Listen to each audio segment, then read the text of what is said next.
ॐ अज्ञानतिमिरान्धस्य ज्ञानाञ्जनशलाकया चक्षुरुन्मिलितं येन तस्मै श्रीगुरवे नमः।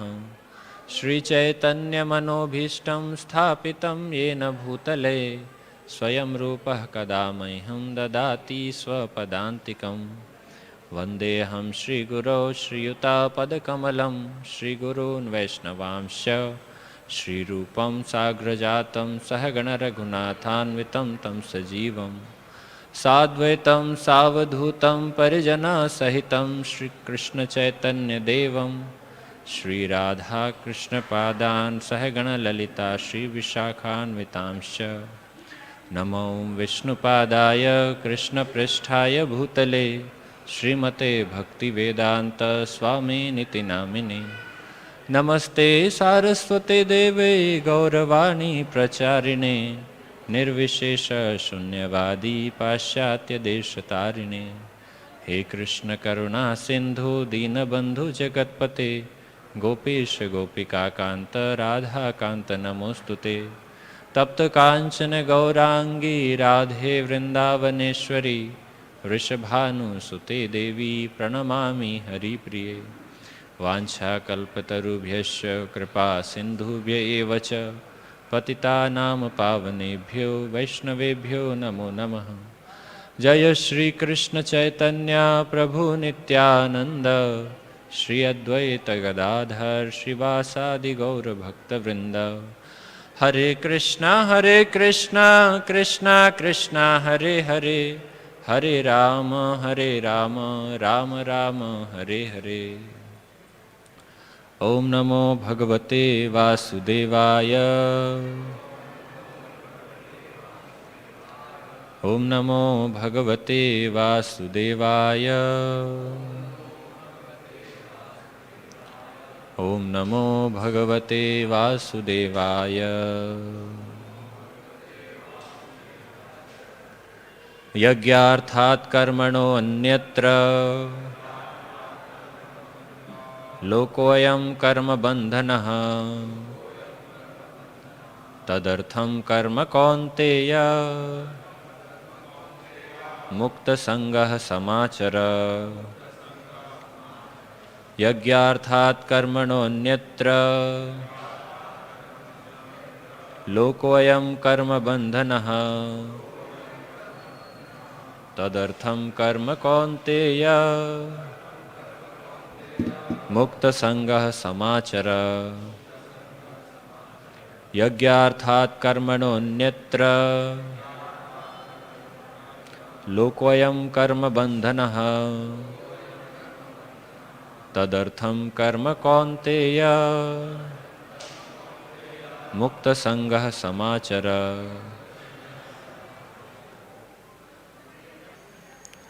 श्री विष्णु के लिए यज्ञ रूप में कर्म करना चाहिए, अन्यथा कर्म के द्वारा इस भौतिक जगत में बंधन उत्पन्न होता है। अतः हे कुंती पुत्र, उनकी प्रसन्नता के लिए अपने नियत कर्म करो, इस तरह तुम बंधन से सदा मुक्त रहोगे। तात्पर्य, चूँकि मनुष्य को शरीर के निर्वाह के लिए भी कर्म करना होता है, अतः विशिष्ट सामाजिक स्थिति तथा गुण को ध्यान में रखकर नियत कर्म इस तरह बनाए गए हैं कि उस उद्देश्य की पूर्ति हो सके। यज्ञ का अर्थ भगवान विष्णु है। सारे यज्ञ भगवान विष्णु की प्रसन्नता के लिए हैं। वेदों का आदेश है यज्ञो वै विष्णु। दूसरे शब्दों में, चाहे कोई निर्दिष्ट यज्ञ संपन्न करे या प्रत्यक्ष रूप से भगवान विष्णु की सेवा करे, दोनों से एक ही प्रयोजन सिद्ध होता है। अतः जैसा कि इस श्लोक में संस्तुत किया गया है, कृष्ण भावनामृत यज्ञ ही है। वर्णाश्रम धर्म का भी उद्देश्य भगवान विष्णु को प्रसन्न करना है। वर्णाश्रमाचारवता पुरुषेण परः पुमान् विष्णुराराध्यते। विष्णु पुराण 3.8.8। अतः भगवान विष्णु की प्रसन्नता के लिए कर्म करना चाहिए। इस जगत में किया जाने वाला अन्य कोई कर्म बंधन का कारण होगा, क्योंकि अच्छे तथा बुरे कर्मों के फल होते हैं और कोई भी फल कर्म करने वाले को बांध लेता है। अतः कृष्ण अर्थात विष्णु को प्रसन्न करने के लिए कृष्ण भावना भावित होना होगा और जब कोई ऐसा कर्म करता है तो वह मुक्त दशा को प्राप्त रहता है। यही महान कर्म कौशल है और प्रारंभ में इस विधि में अत्यंत कुशल मार्गदर्शन की आवश्यकता होती है।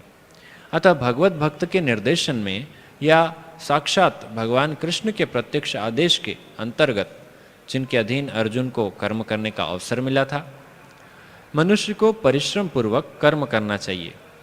इंद्रिय तृप्ति के लिए कुछ भी नहीं किया जाना चाहिए, अपितु हर कार्य कृष्ण की प्रसन्नता के लिए होना चाहिए।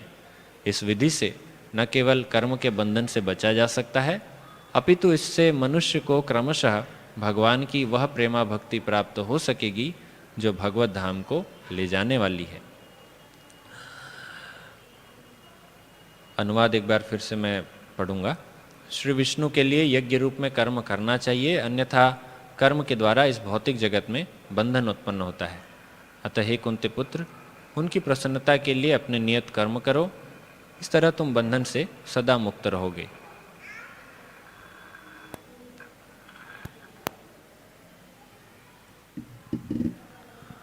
हरे कृष्ण।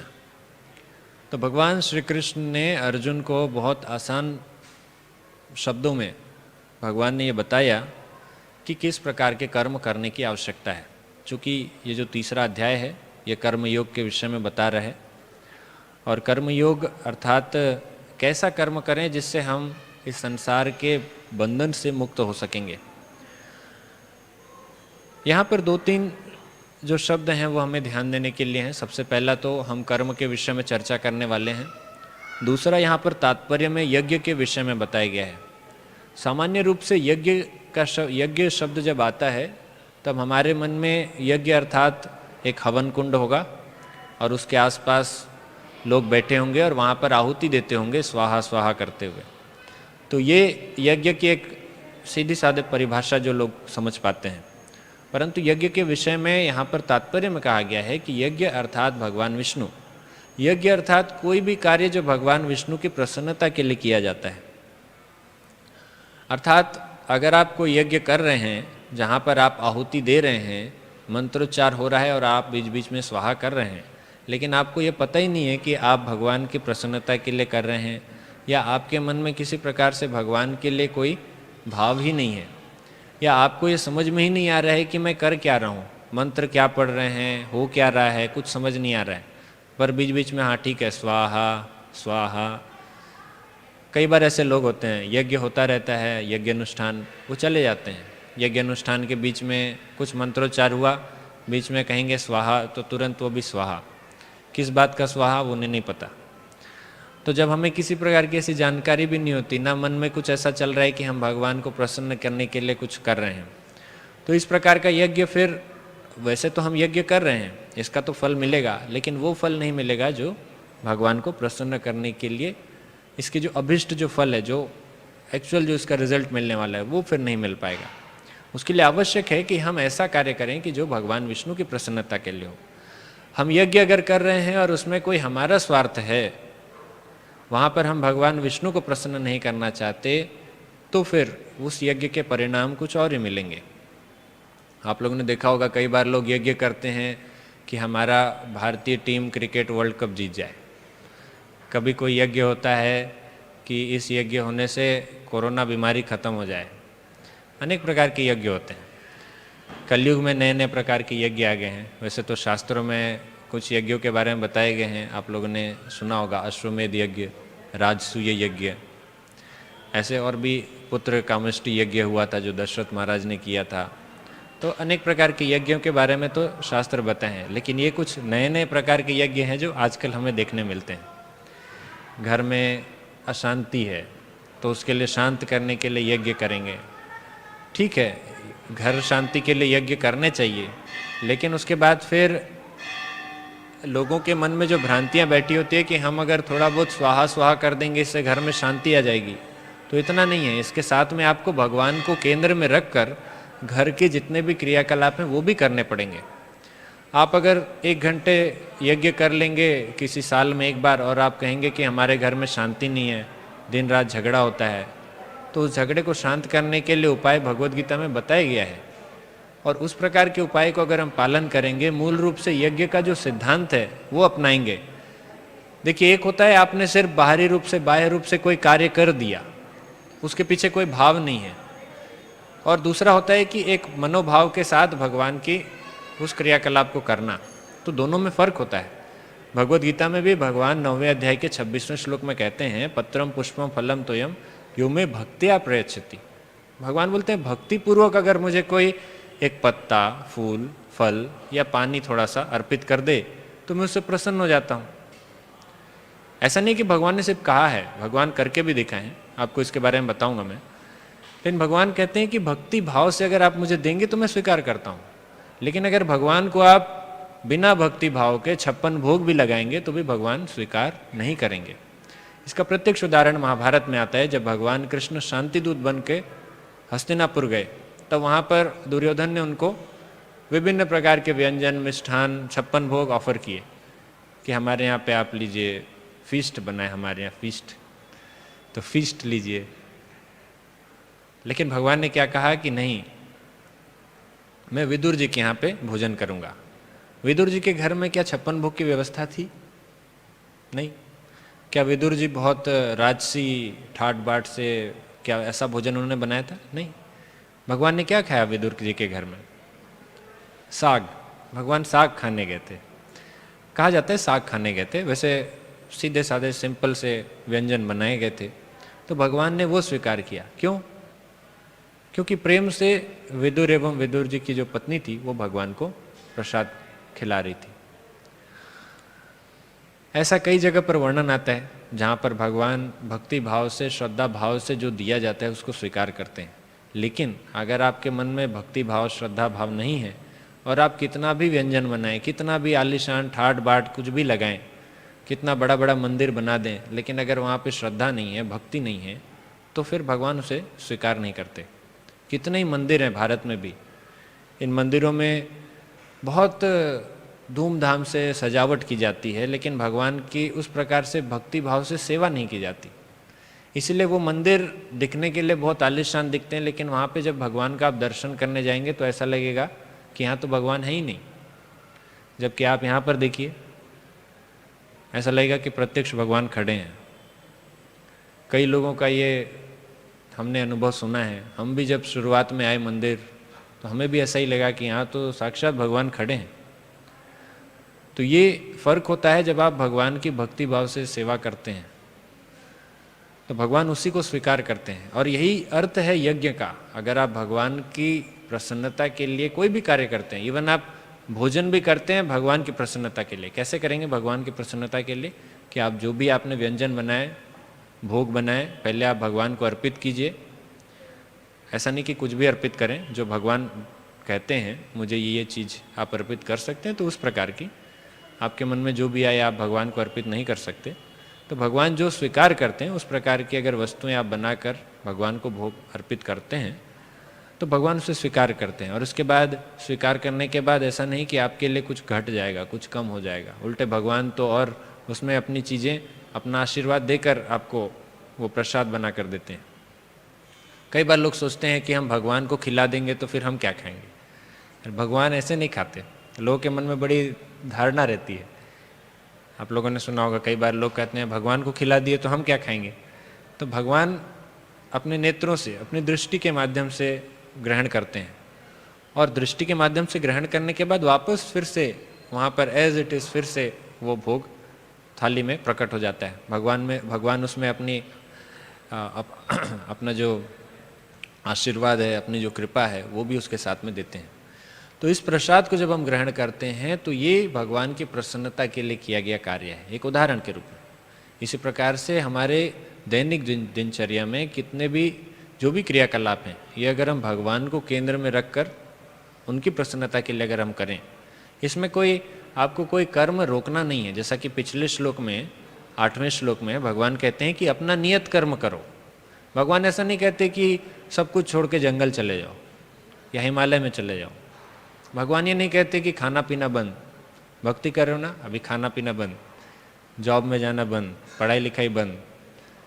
ये सब भगवान नहीं कहते। भगवान कहते हैं कि अपना नियत कर्म करो, क्योंकि कर्म न करने की अपेक्षा कर्म करना श्रेष्ठ है।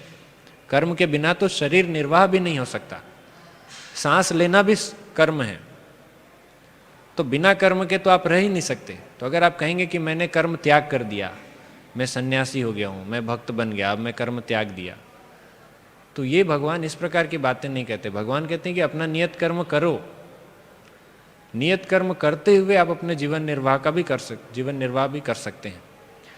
पर भगवान ने अगर उतना ही कहा होता तो लोग इसको गलत धारणा में लेते। लोग सोचते कि अपना नियत कर्म करो, मेरा नियत कर्म है, मेरा परिवार है, मेरा ऑफिस है, मेरा अपना जीवन है, बस इतने में ही मेरा कर्म सिमट कर रह गया है। श्री श्री राधारास बिहारी भगवान की जय, श्री श्री सीताराम लक्ष्मण भक्त हनुमान की जय, श्री श्री गौनिताय की जय, श्रील प्रभुपाद की जय। तो 8:30 बजे आरती होगी, थोड़ी देर के लिए मंदिर का पट बंद हो रहा है। तो भगवान की इन बातों का जो पिछला श्लोक था, तीसरे अध्याय का 8वां श्लोक, हो सकता है लोग गलत अर्थ निकालें, वो कहें कि मेरा नियत कर्म तो मेरा परिवार है, मेरा नौकरी है, इतने में ही मैं सिमट कर रहूँगा। इसीलिए भगवान ने उस संदेह को दूर करने के लिए अगले श्लोक में भगवान ने क्या कहा कि श्री विष्णु के लिए यज्ञ रूप में कर्म करना चाहिए, अर्थात आपका जो भी कर्म हो वो यज्ञ रूप में होना चाहिए। यज्ञ रूप अर्थात क्या, जैसे मैंने पहले बताया कि भगवान की प्रसन्नता के लिए किया जाने वाला कर्म। तो क्या आपका ऑफिस जाना भगवान को खुश करता है? क्या आपका परिवार का पालन पोषण भगवान को खुश करता है? हमको सोचना चाहिए। भगवान तब प्रसन्न होंगे जब आप भगवान को केंद्र में रखकर अपने परिवार का आप पालन पोषण करें। कोई माइनस नहीं करना है, कोई चीज़ हटाना नहीं है, उसमें आपको भगवान को ऐड करना है। समझ लीजिए भगवान आपके परिवार के आपके परिवार के सदस्य हैं।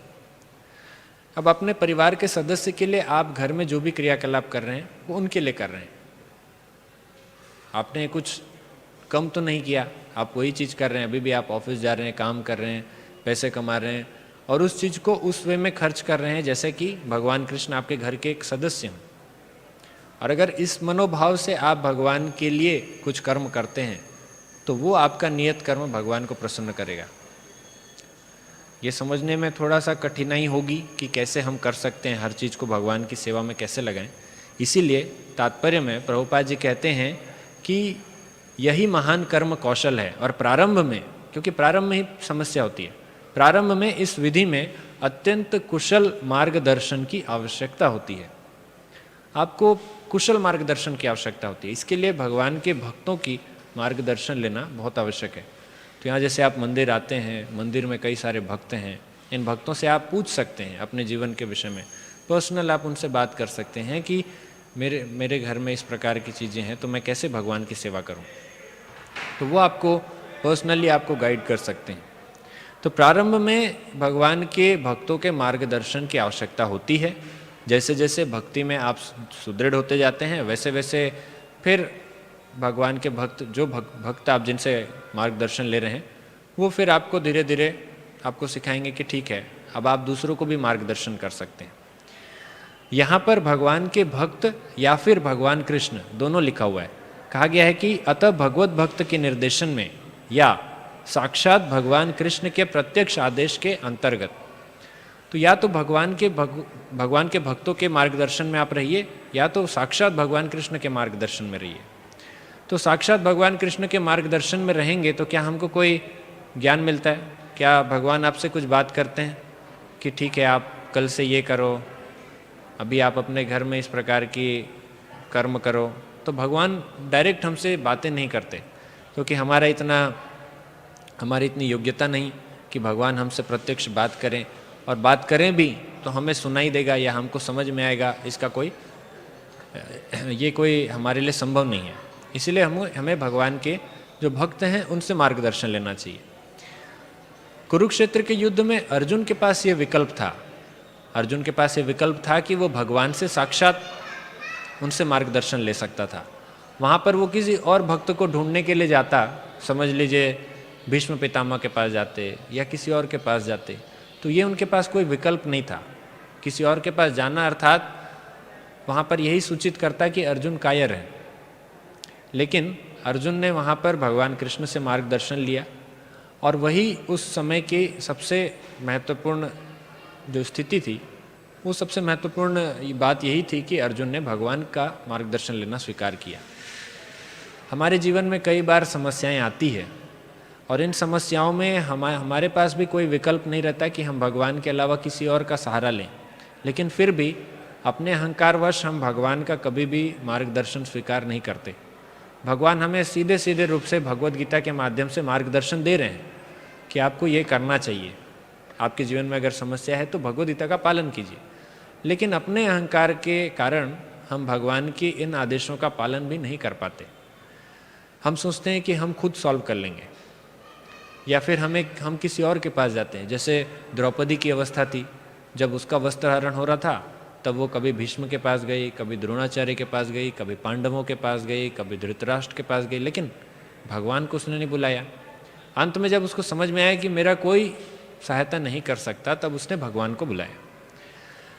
इसी प्रकार से हमारी भी स्थिति है। अब पता नहीं हमारी स्थिति कब ऐसी आएगी जब हम भगवान को बुलाएंगे। अभी तक हमको ये समझ नहीं आया कि हमें भगवान को बुलाना चाहिए, इसीलिए हम अलग अलग जगह हाथ पैर मारते रहते हैं। कभी ऑफिस के बॉस का दरवाज़ा खटखटाते हैं, कभी किसी रिश्तेदार के पास जाकर उसको पूछते हैं, कभी अपने ही अहंकार से, अपने ही मन से हम सॉल्यूशन लेते हैं, अपने ही मन को हम गुरु बना लेते हैं। लेकिन भगवान को कब हम, भगवान का मार्गदर्शन कब स्वीकार करें? भगवान भी सोच रहे हैं। भगवान भी परमात्मा रूप में आत्मा के जस्ट बगल में ही बैठे खड़े हुए हैं और वहाँ पर वो देख रहे हैं आत्मा को कि कब ये मेरी तरफ देखेगा। आत्मा अपने कर्म करने में लगा हुआ है, कर्म फल खाने में आत्मा लगी हुई है, और परमात्मा बार बार आत्मा की तरफ देख रहे हैं कि कब ये मेरी तरफ ध्यान देगा, और जैसे ही मेरी तरफ ध्यान देगा मैं इसे सॉल्यूशन दूंगा। लेकिन हम है कि भगवान की तरफ देखना ही नहीं चाहते। इसलिए प्रभुपाद जी भी यहाँ पर स्पष्ट रूप से कह रहे हैं कि इंद्रिय तृप्ति के लिए कुछ भी नहीं किया जाना चाहिए। जो भी कार्य करना चाहिए वो भगवान की प्रसन्नता के लिए करनी चाहिए, क्योंकि अगर इंद्रिय तृप्ति के लिए कोई कार्य करते हैं तो उससे हम इस संसार में और भी ज़्यादा बंधन में फंसते जाएंगे।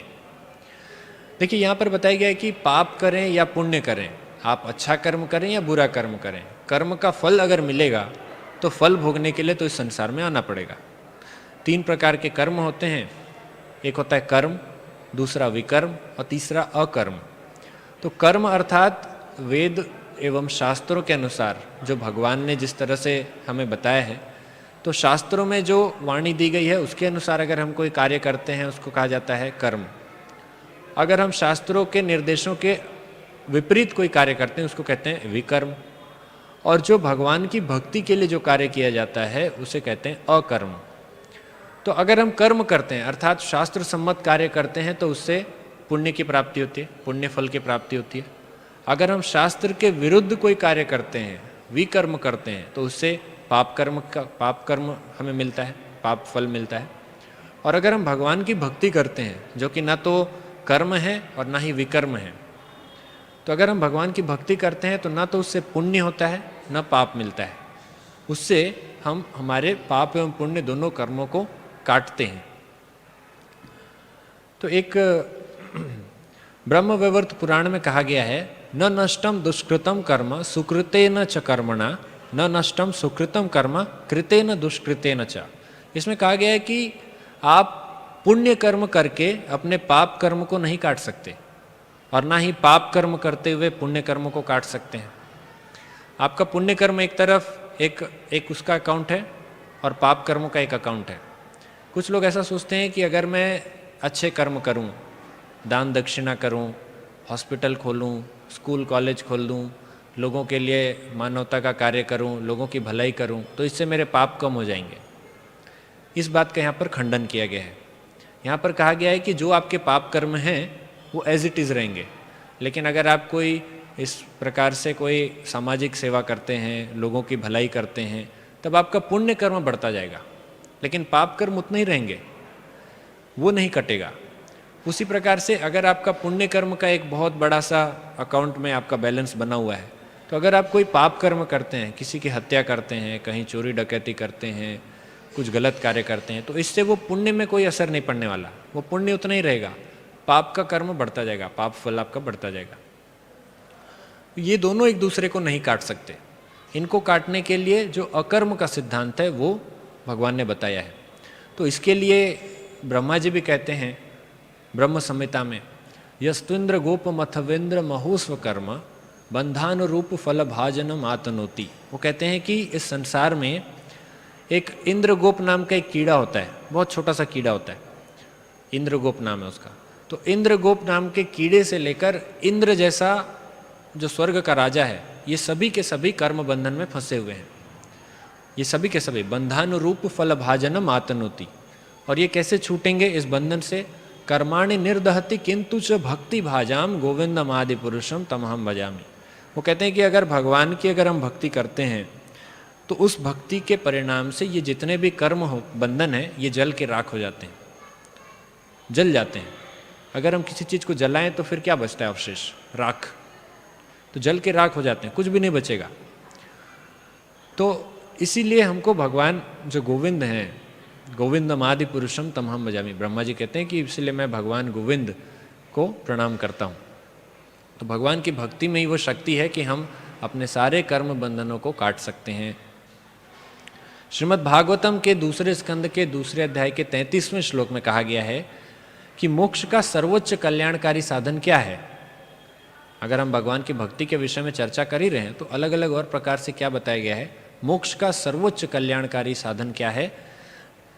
उसमें कहा गया है कि न यतोन्यः शिवः पंथा विश्रुतः संश्रिताविह वासुदेवे भगवती भक्ति योगो यतो भवेत। जो लोग भौतिक जगत में भटक रहे हैं, इस भौतिक संसार में जो लोग भटक रहे हैं, उनके लिए भगवान कृष्ण की प्रत्यक्ष भक्ति से बढ़कर मोक्ष का और कोई कल्याणकारी साधन नहीं है। तो भगवान कृष्ण की प्रत्यक्ष भक्ति ही एकमात्र साधन है जिसके द्वारा हम इस संसार के बंधन से, कर्म बंधन से, मोक्ष का क्या अर्थ होता है? मोक्ष का अर्थ होता है कि आप सारे कर्म बंधनों से मुक्त हो जाएं, जन्म मृत्यु के चक्र से मुक्त हो जाएं, इसको कहते हैं मोक्ष। तो मोक्ष प्राप्त अगर करना है, भगवान की भक्ति, भगवत धाम अगर प्राप्त करना है, तो उसके लिए भगवान कृष्ण की प्रत्यक्ष भक्ति, प्रत्यक्ष सेवा से बढ़कर और कोई साधन नहीं है। तो ये प्रत्यक्ष सेवा आपको कैसे मिलेगी? आप तो ये सोचेंगे कि हम तो प्रभु जी मंदिर में हम रहते नहीं, हम तो बाहर से आते हैं, हमको कैसे इस प्रकार का अवसर मिलेगा कि हम भगवान की प्रत्यक्ष सेवा करें? तो आपको प्रत्यक्ष सेवा का अवसर सदैव मिलता है। जैसे ही आप मंदिर आते हैं, यहाँ पर भगवान का हरि नाम कीर्तन होता है, अगर आप साथ में हरे कृष्ण महामंत्र का कीर्तन करेंगे तो ये भगवान की प्रत्यक्ष भक्ति है। जब हम भगवान का दर्शन करते हैं, भगवान से प्रार्थना करते हैं, तो ये भगवान की प्रत्यक्ष भक्ति है। प्रत्यक्ष भक्ति 9 प्रकार से भक्ति बताई गई है शास्त्रों में। श्रवणम कीर्तनम विष्णु स्मरणम पाद सेवनम अर्चनम वंदनम दास्यम साख्यम आत्मनिवेदनम। तो सबसे पहला जो भक्ति का अंग है वो है श्रवणम, अर्थात सुनना, जो कि आप अभी कर रहे हैं। और दूसरा है कीर्तनम, अर्थात भगवान के विषय में बोलना। तो आप देखिए, श्रवणम को ज़्यादा इम्पोर्टेंस दिया गया है कीर्तनम से, अर्थात आप ज़्यादा भाग्यवान हैं मुझसे, तो सुनने के लिए ज़्यादा महात्म्य दिया गया है। परीक्षित महाराज भी सुखदेव गोस्वामी से सुन रहे थे और सुनते सुनते उन्होंने अपना जीवन की पूर्णता प्राप्त कर ली, भगवत धाम चले गए। तो सुनना भगवान के विषय में कितना आवश्यक है, ये नवविधा भक्ति के सबसे पहले अंग से ही समझ में आता है।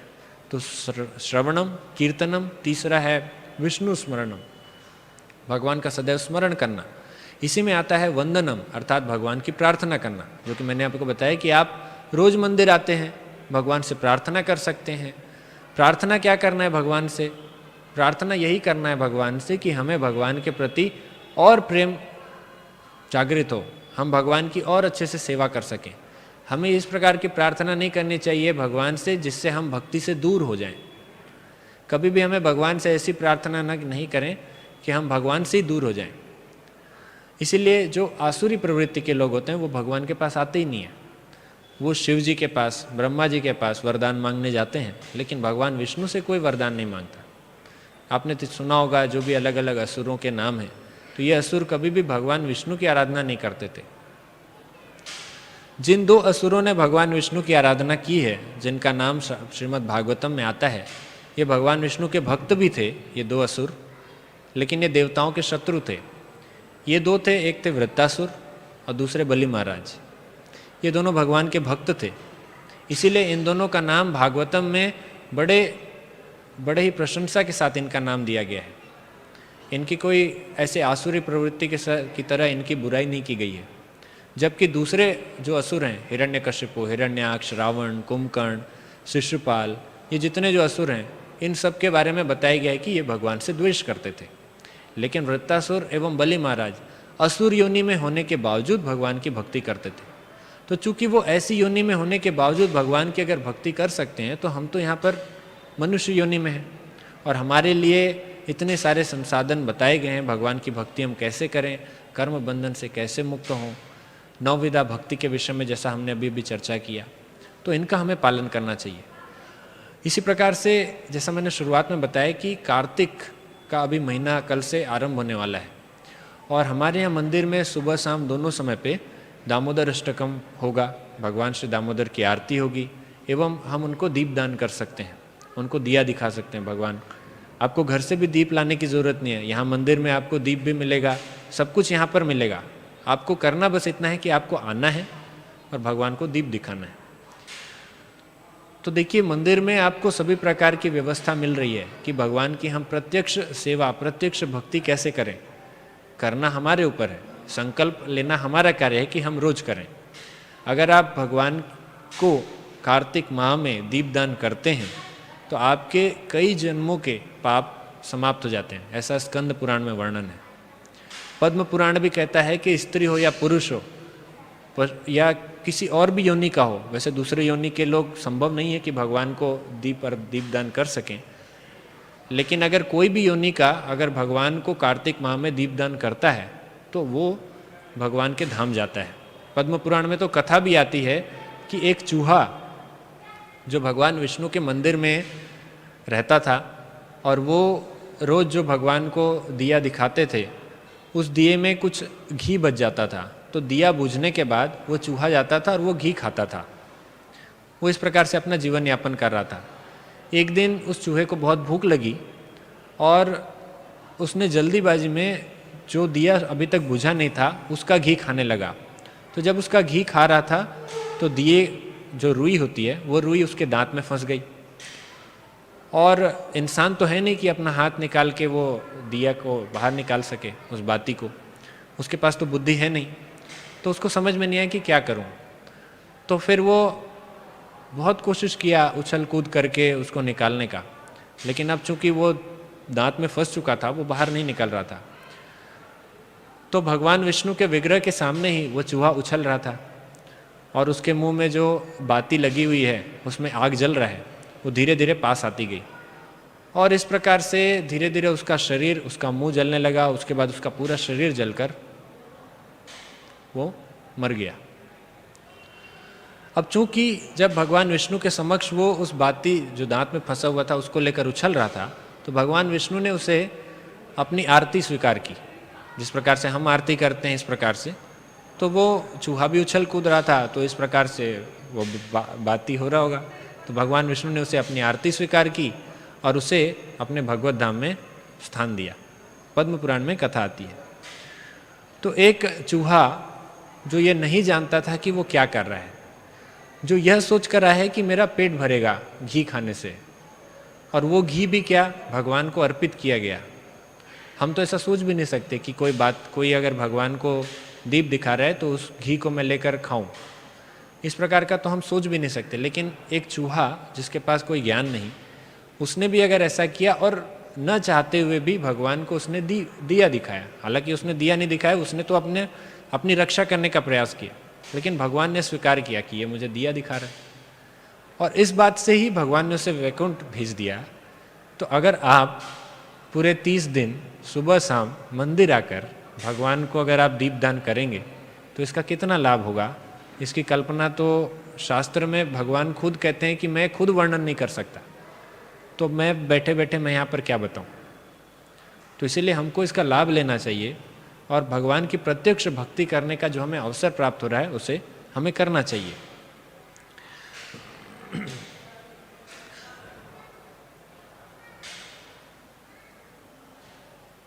स्कंद पुराण में एक जगह पर बताया गया है, एक तुलना दी गई है।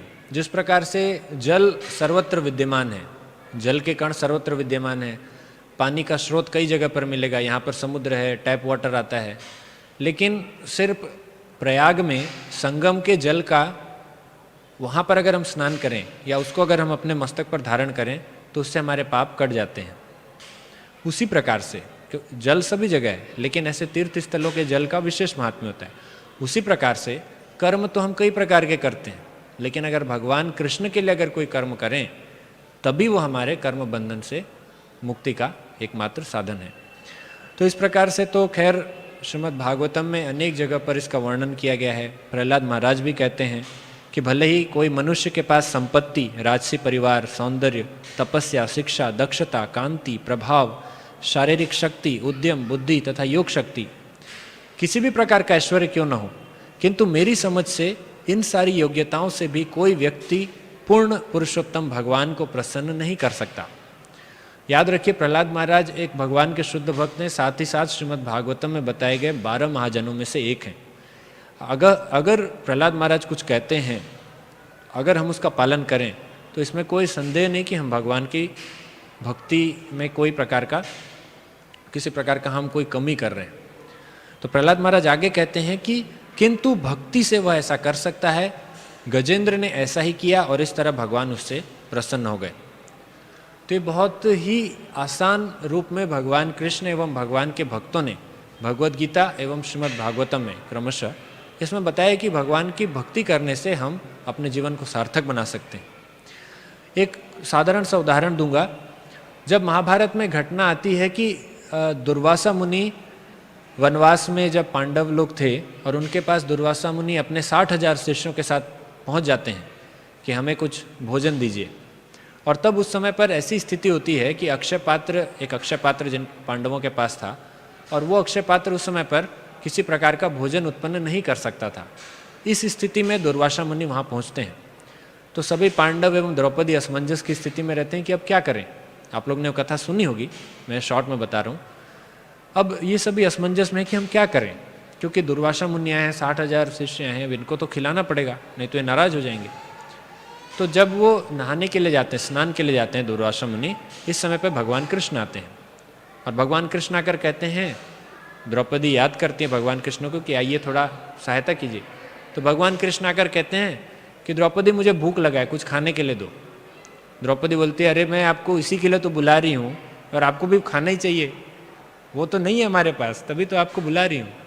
भगवान कृष्ण बोलते हैं, नहीं, बहाना मत बनाओ, मुझे वो अक्षय पात्र दो, कुछ तो होगा उसमें। तो भगवान कृष्ण अक्षय पात्र लेते हैं और उसमें हाथ डालते हैं, वहाँ से एक साग का टुकड़ा निकलता है।